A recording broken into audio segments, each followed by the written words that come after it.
하나님께서 우리에게 주신 말씀은 열왕기상 2장 26절에서 35절 말씀입니다. 함께 하나님 말씀 읽도록 하겠습니다.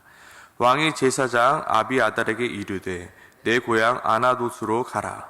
너는 마땅히 죽을 자로되 내가 내 아버지 다윗 앞에서 주 여호와의 궤를 메었고 또 내 아버지가 모든 환난을 받을 때 너도 환난을 받았은즉 내가 오늘 너를 죽이지 아니하리라 하고 아비아들을 쫓아내어 여호와 제사장 직분을 파면하니 여호와께서 실로에서 엘리의 집에 대하여 하신 말씀을 응하게 함이더라. 그 소문이 요압에게 들림에 그가 여호와의 장막으로 도망하여 제단불을 잡으니 이는 그가 다윗을 떠나 압살롬을 따르지 아니하였으나 아도니아를 따랐음이더라. 어떤 사람이 솔로몬 왕에게 아뢰되 요압이 여호와의 장막으로 도망하여 제단 곁에 있나이다. 솔로몬이 여호야다의 아들 브나야를 보내며 이르되 너는 가서 그를 치라. 브나야가 여호와의 장막에 이르러 그에게 이르되 왕께서 나오라 하시니라. 그가 대답하되 아니라 내가 여기서 죽겠노라. 브나야가 돌아가서 왕께 아뢰어 이르되 요압이 이리이리 내게 대답하더이다.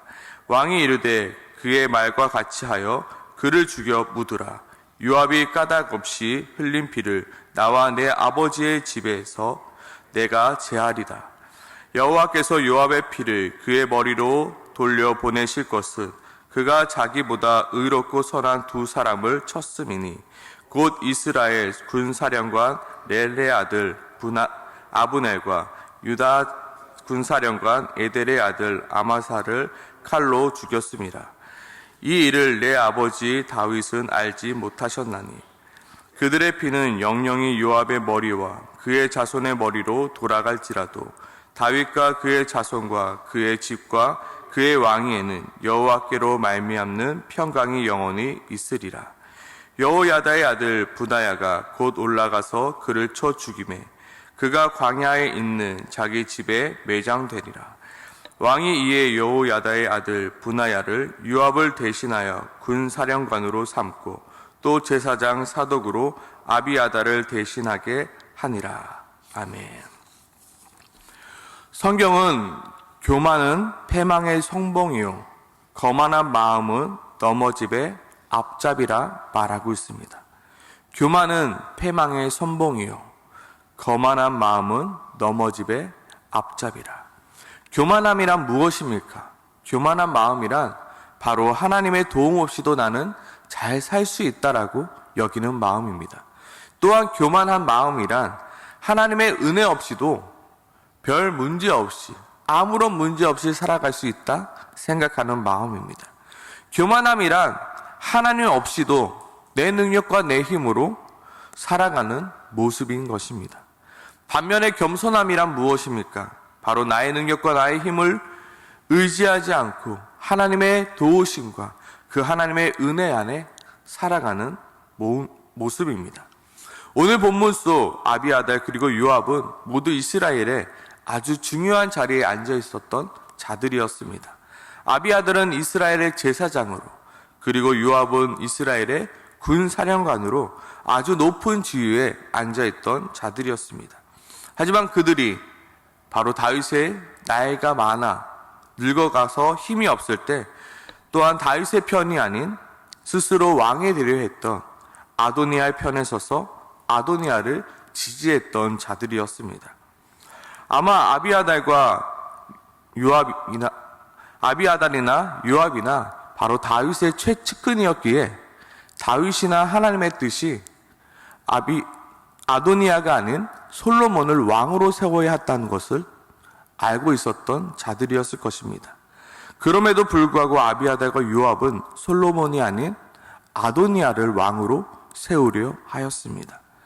왜 도대체 아비아달과 요압은 솔로몬이 아닌 아도니아를 왕으로 세우려 했었을까요? 분명히 그들은 다윗의 뜻과 하나님의 뜻이 솔로몬을 왕으로 세우려 했다는 것을 알았음에도 왜 그들은 아도니아를 왕으로 세우려 했을까요? 바로 그것이 바로 교만한 마음입니다. 아마 그들 마음 가운데는 내가 그래도 제사장인데, 내가 그래도 군사령관인데, 내가 그래도 이 이스라엘에는 힘께나 쓰는 사람인데, 내가 아도니아를 밀면 아도니아가 왕이 되지 않을까라는 마음이었습니다. 내가 그래도 제사장이며 내가 그래도 군사령관인데 우리끼리 힘을 모아서 아도니아를 밀면 제 아무리 다윗이 솔로몬을 정했을지라도 우리가 밀면 아도니아가 왕이 되겠다라는 마음 때문이었습니다. 실제로 이스라엘에서 아비아달과 요압의 권위는 실로 대단하였습니다. 아비아달은 누구입니까? 아히멜렉의 아들로, 아히멜렉은 다윗이 사울 왕에게 쫓겨갔을 때 목숨 걸고 다윗을 도와줬던 제사장이었습니다. 그러므로 말미암아 아히멜렉의 그 가족은 사울 왕으로부터 모두 죽임을 당하게 되었고, 단 한 명 아비아달만 다윗에게 도망하여 목숨을 건진 제사장입니다. 그러니 다윗 왕이 이 아비아달을 아낄 수밖에 없는 것입니다. 그래서 결국 사독과 함께 아비아달을 이스라엘의 대제사장으로 삼았습니다. 또한 요압은 다윗의 이복 동생 수르야의 아들로서 다윗의 충성스럽고 정말로 대단한 장군이었습니다. 지금의 예루살렘 성을 전복할 때 엄청난 공을 세웠던 장군이었고, 또한 수리아와 예돈과 아돈과의 전쟁에서도 아주 큰 공을 세운 이스라엘에서 제일 가는 장군이었습니다. 하지만 아비아달과 요압은 자신의 교만한 마음으로 말미암아 다윗의 뜻과 하나님의 뜻을 정면으로 반대하는 죄를 범하게 되었고, 그들은 그들의 범죄함으로 말미암아 제사장의 자리와 그리고 군사령관의 자리에서 물러나야만 했습니다. 그것이 바로 오늘 본문의 말씀이고, 그것이 바로 35절의 말씀인 것입니다. 왕이 이에 여호야다의 아들 분하야를 요압을 대신하여 군사령관으로 삼고 또 제사장 사독으로 아비아들을 대신하게 하니라. 끝까지 믿음을 지키지 못하였고 끝까지 겸손함을 지키지 못하였으로 말미암아 솔로몬은 아비아달과 요압의 촛대를 분야와 사독으로 옮겨버리고 있는 장면이 바로 오늘 장면인 것입니다. 먼저 26절과 27절에 아비아달의 촛대를 옮기는 솔로몬의 장면이 나옵니다. 왕이 제사장 아비아달에게 이르되 내 고향 아나돗으로 가라. 너는 마땅히 죽을 자로되 내가 내 아버지 다윗 앞에서 주 여호와의 궤를 메었고 또 내 아버지가 모든 환난을 받을 때 너도 환난을 받았은즉 내가 오늘 너를 죽이지 아니하노라 하고 아비아달을 쫓아내어 여호와의 제사장의 직분을 파면하니 여호와께서 실로에서 엘리의 집에 대하여 하신 말씀을 응하게 함이더라. 바로 그 촛대를 옮기고 있는 솔로몬의 장면이 나오고 있습니다. 아마 아비아달의 마음에는 이러한 마음이 있었을 것입니다. 우리 아버지가 당신을 위해서, 다윗을 위해서 목숨 바쳐서 우리 가족이 당신 때문에 모두 다 죽었는데, 당신의 아버지로 말미암 때문에 우리 가족이 모두 다 죽었는데, 내가 그렇게 이 제사장의 자리에 올랐는데 내가 설마 파면당하겠어? 내가 설마 내려오겠어? 라는 마음이 있었겠죠. 그런 교만한 마음이 있었겠죠. 그렇지만 오늘 솔로몬은 과감하게 이 아비아달의 제사장의 직분의 촛대를 옮겨버리고 있습니다. 또한 누구의 촛대를 옮기고 있습니까? 지금 요압의 촛대를 옮기고 있습니다. 28절에서 34절의 말씀이죠. 그 소문이 요압에게 들림에 그가 여호와의 장막으로 도망하여 제단불을 잡으니 이는 그가 다윗을 떠나 압살롬을 따르지 아니하였으나 아도니아를 따랐음이더라. 어떤 사람이 솔로몬 왕에게 이르되 요압이 여호와의 장막으로 도망하여 제단 곁에 있나이다. 솔로몬이 여호야다의 아들 분야를 보내며 이르되 너는 가서 그를 치라. 34절이죠. 여호야다의 아들 분하야가 곧 올라가서 그를 쳐 죽이매 그가 광야에 있는 자기 집에 매장되니라. 그들은 나는 새도 떨어뜨릴 수 있다는 권력을 가진 자들이었습니다. 누가 요압 장군을 그 군사령관에서 내릴 수 있겠습니까? 그들은 한 번도 상상해보지 않았을 것입니다. 내가 그래도 군사령관인데, 내가 지금 이 예루살렘을 함락하는데 가장 큰 공을 세운 자인데 누가 나를 이 군사령관에서 내릴 수 있겠느냐. 그런데 오늘 아비아달과 요압의 촛대를 옮기고 있는 솔로몬의 장면이 나오고 있는 것입니다. 저는 오늘 본문을 읽어 내려가면서 7교회에게 그 촛대를 옮기시겠다라고 말씀하고 계시는 그 요한계시록의 장면이 오버랩 되었습니다. 너의 그 촛대를 내가 옮기겠다.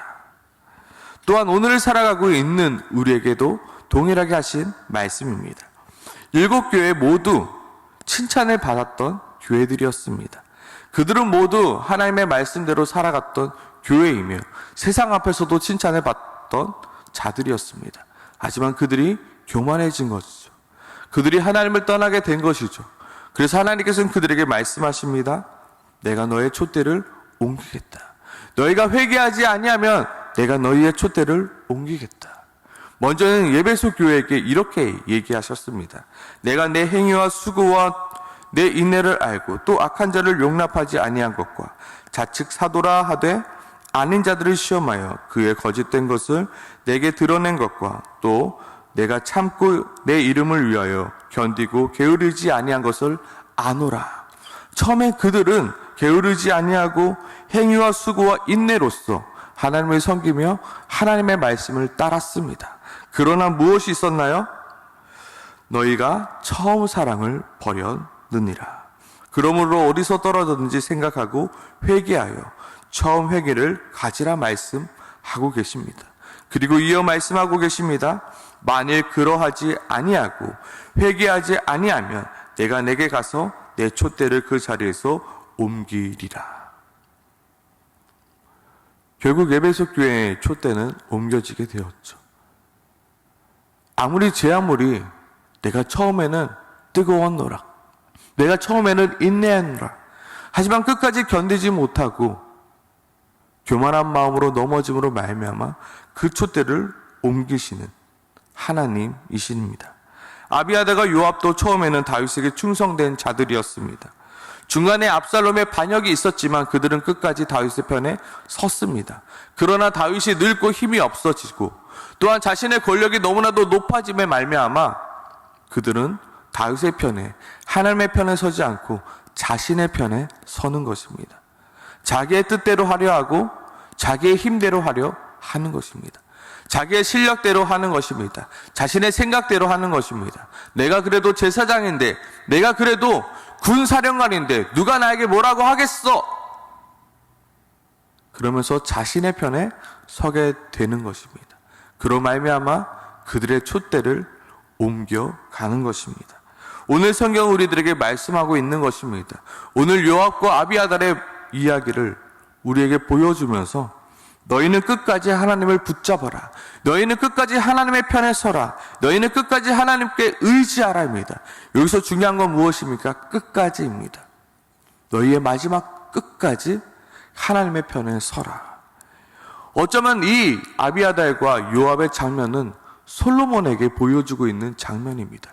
아무리 제사장일지라도, 아무리 군사령관일지라도 그들이 교만하면 그들의 촛대를 옮기시는 하나님, 너도 끝까지 교만치 말고 겸손함으로 살아가라. 하지만 솔로몬은 어떻게 되었습니까? 부해지고 강해지고 사람들의 칭찬을 받으면서 그는 교만해졌습니다.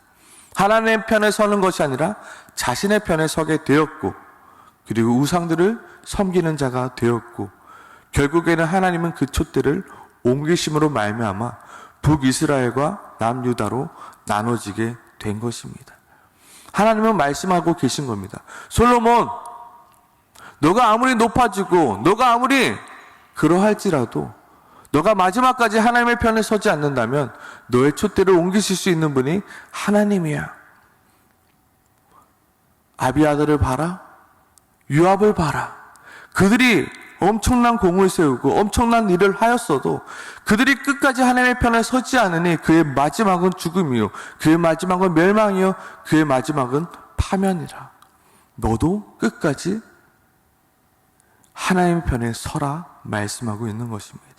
오늘 말씀을 읽는 우리 또한 마찬가지입니다. 내가 옛날에는 좀 대단히 하나님을 섬겼습니다. 좋습니다. 그러나 우리에게 중요한 것은 무엇입니까? 끝까지 하나님의 편에 서는 것입니다. 끝까지 하나님의 말씀대로 살아가려 노력하는 것입니다. 내가 높아지고 내가 경험이 쌓여지고 내가 나이에 들음에 따라서 하나님 앞에 서지 않는 것이 아니라 더욱 그리할수록 하나님의 편에 서서 내가 하나님 앞에 납작 엎드려야 한다는 것입니다. 너희는 끝까지 하나님을 붙잡아라. 너희는 끝까지 하나님을 의지하라. 너희는 교만한 마음을 버리고 끝까지 겸손한 마음으로 하나님의 편에 서라 말씀하고 있는 것입니다. 다윗 또한 솔로몬에게 이렇게 마지막 유언을 남겼습니다. 너희는 힘써 대장부가 되라. 너희는 힘써 대장부가 되라. 너희는 끝까지 지켜라 라는 것입니다. 무엇을요? 하나님의 말씀대로 살아가는 것을, 하나님의 뜻을 끝까지 지켜내라 말씀하고 있는 것입니다. 우리는 하나님 없이도 살아갈 수 있다? 그렇게 생각하며 살아갈 때가 많이 있습니다. 처음에는 하나님이 필요합니다. 하나님의 은혜가 필요합니다. 하나님의 도움이 필요합니다라고 하나님 앞에 납작 엎드려 기도했습니다. 그러나 시간이 지나고 나면고 성경을 내가 좀 알게 되고 교회를 내가 좀 다니니 이제는 기도 없어도 살아갈 수 있고 말씀이 없어도 살아갈 수 있고 성령 충만하지 않아도 잘 살아갈 수 있는 나의 모습을 발견하게 됩니다. 바로 이러한 모습이 교만한 모습이라는 것입니다. 내가 하나님을 알면 알수록 하나님 앞에 더욱더 엎드려가는 우리의 모습이 되어야 합니다. 내가 신앙의 연차가 더 늘어남에 따라 그 연수가 더 들어감에 따라 우리는 더욱더 하나님 앞에 엎작 엎드려 기도할 수 있어야 되는 것입니다. 하나님, 나에게 하나님의 은혜를 주옵소서. 하나님의 도움이 없이는 나는 도저히 살아갈 수 없는 존재입니다. 하나님, 나로 하여금 주님의 그 성령의 충만함을 나에게 허락하여 주시옵소서. 내 마음속에 성령 충만함이 없어도 내가 너무나도 잘 살아가고 있는데 하나님 이렇게 살면 안 되잖아요. 하나님, 하나님의 은혜와 하나님의 도움과 하나님의 말씀과 그 하나님의 성령 충만함을 나에게 채워달라고 우리는 기도해야 할 것입니다. 성경은 말합니다. 구하라 그리하면 주실 것이요 찾으라 그리하면 찾을 것이요 두드리라 그리하면 열릴 것이니 너희 중에 누가 아들이 떡을 달라 하는데 돌을 주며 생선을 달라 하는데 뱀을 줄 사람이 있겠느냐? 우리는 구해야 합니다. 우리는 마지막 날까지 하나님 앞에 나아가 구하는 자가 되어야 합니다. 하나님, 나에게 은혜를 주옵소서. 하나님, 나에게 말씀을 주옵소서. 하나님, 나에게 성령 충만함을 주옵소서. 내가 끝까지 하나님 편에 서서 하나님께 구하며 하나님의 은혜를 구하며 말씀을 구하며 성령 충만을 구하는 우리 모두가 되길 소망합니다. 아멘. 오늘 이 새벽에 함께 기도할 것은 하나님, 정말로 우리가 끝까지 하나님 편에 서는 자 되게 도와주시옵소서. 내가 교만한 마음으로 하나님 없이도 살아가는 인생이 아니라 하나님의 도움 없이도 살아갈 수 있는 인생이 아니라 도저히 하나님 없이는 살아갈 수 없는 인생임을 깨닫는 자 되게 도와주시오. 정말로 하나님 편에서 하나님의 은혜를 구하며 도움을 구하며 성령 충만을 구하며 살아갈 수 있는 자 되게 해달라고 우리 시간 함께 같이 기도하며 나아가길 소망합니다. 함께 기도하겠습니다.